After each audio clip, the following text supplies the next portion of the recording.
La police débarque chez Nasser Al-Khelaifi pour perquisitionner. Kylian Mbappé choque le PSG. Bonjour à tous, merci de nous suivre sur Afrique Sport pour la matinale du jeudi 6 juillet 2023. Nous l'ouvrons avec Achraf Hakimi. ESPN FC a dévoilé ses 10 meilleurs arrière-droits de la saison 2022-2023. En haut de la liste, Achraf Hakimi est présenté comme le plus performant à son poste. À croire qu'il est le chouchou des médias. Pour la chaîne de télévision américaine, le joueur du Paris Saint-Germain est à la première place du top 10 devant les Kylian Trippier, Kyle Walker, Reece James, Jules Koundé et autres Alexander-Arnold. Pour rappel, le Lion de l'Atlas a participé à 52 rencontres, toutes compétitions confondues, marquant 5 buts pour un total de 6 passes décisives. Parlons de la CAN 2025. La Confédération africaine de football CAF peine toujours à désigner le prochain pays hôte de la CAN 2025. Le doute règne toujours quant à la date d'annonce du pays hôte de la 35e édition de la Coupe d'Afrique des Nations CAN 2025. Dans un communiqué publié ce mercredi sur son site officiel, la CAF a informé qu'une réunion du comité exécutif se tiendra vendredi avant la finale de la CAN U23 qui aura lieu samedi à Rabat entre le pays hôte, le Maroc, et l'Égypte. Plusieurs sujets seront notamment au programme. Il sera bien évidemment question de discuter du processus de désignation du pays hôte en cours pour la CAN 2025, mais également pour celle de 2027. Il s'agira aussi de débattre sur la 45e Assemblée générale ordinaire de la CAF prévu à Abidjan, en Côte d'Ivoire, le 13 juillet. À noter que 5 nations sont en lice pour l'organisation de la CAN 2025. Les principaux concernés sont l'Algérie, le Maroc, la Zambie, plus le Nigeria et le Bénin, auteurs d'une candidature commune. La CAF devra désigner le pays hôte en septembre prochain. Après ça, nous enchaînons avec Islam Slimani. Un temps intéressé par une fin de carrière dorée dans le golf, l'attaquant algérien, 35 ans, 89 caps, 42 buts, aurait finalement revu ses priorités. Ainsi, tout irait dans le sens d'une prolongation avec Anderlecht, où il s'est éclaté au cours des 6 derniers mois. 9 buts, une passe décisive en 16 apparitions.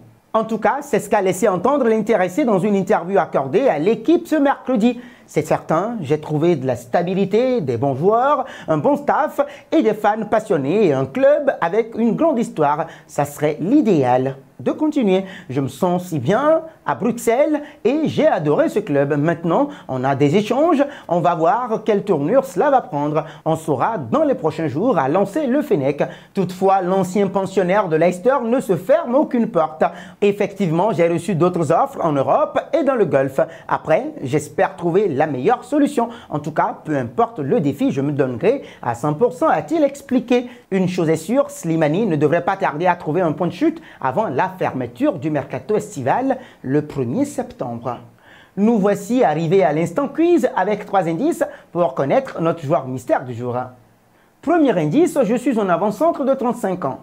Deuxième indice, j'ai joué en Belgique. Troisième indice enfin, j'ai déjà évolué sous les couleurs de Lyon et de Leicester.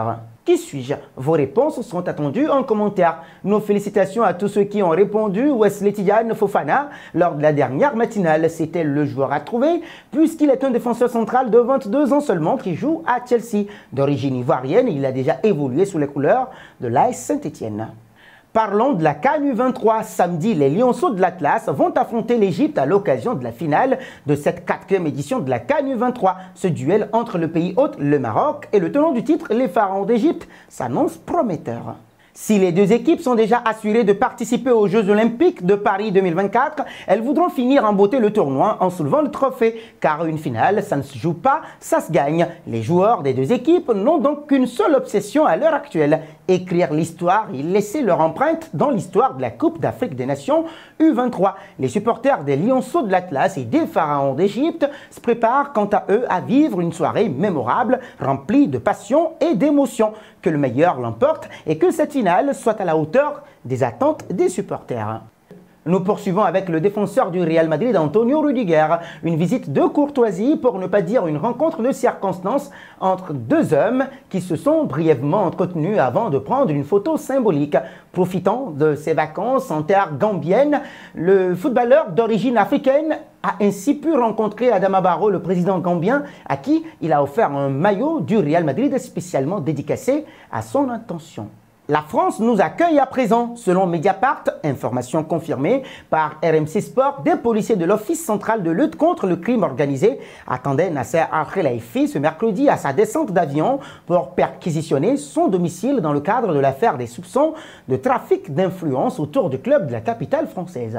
Comme prévu et conformément à la procédure, le juge d'instruction a demandé davantage d'informations et d'accès qui ont été fournis de manière complète et ouverte en coopération avec les autorités françaises, comme cela a été le cas depuis le premier jour, a indiqué un porte-parole du dirigeant à RMC Sport. Aucune interview médiatique ni aucun briefing désespéré de la part de certains protagonistes ne changeront l'état de droit ou l'issue de cette affaire dont nous attendons la conclusion avec impatience, a déclaré la cellule de communication du Paris Saint-Germain. Terminons justement au Paris Saint-Germain et cette fois-ci avec Kylian Mbappé. Nasser Al-Khelaifi n'en démord pas. Interrogé sur l'avenir de Kylian Mbappé dans le cadre de la présentation officielle de Luis Enrique, le patron du Paris Saint-Germain a rappelé que le Bondinois doit prolonger ou partir dès cet été. Un peu plus tard, NAC, bien évidemment comme on le surnomme, est revenu sur ce dossier.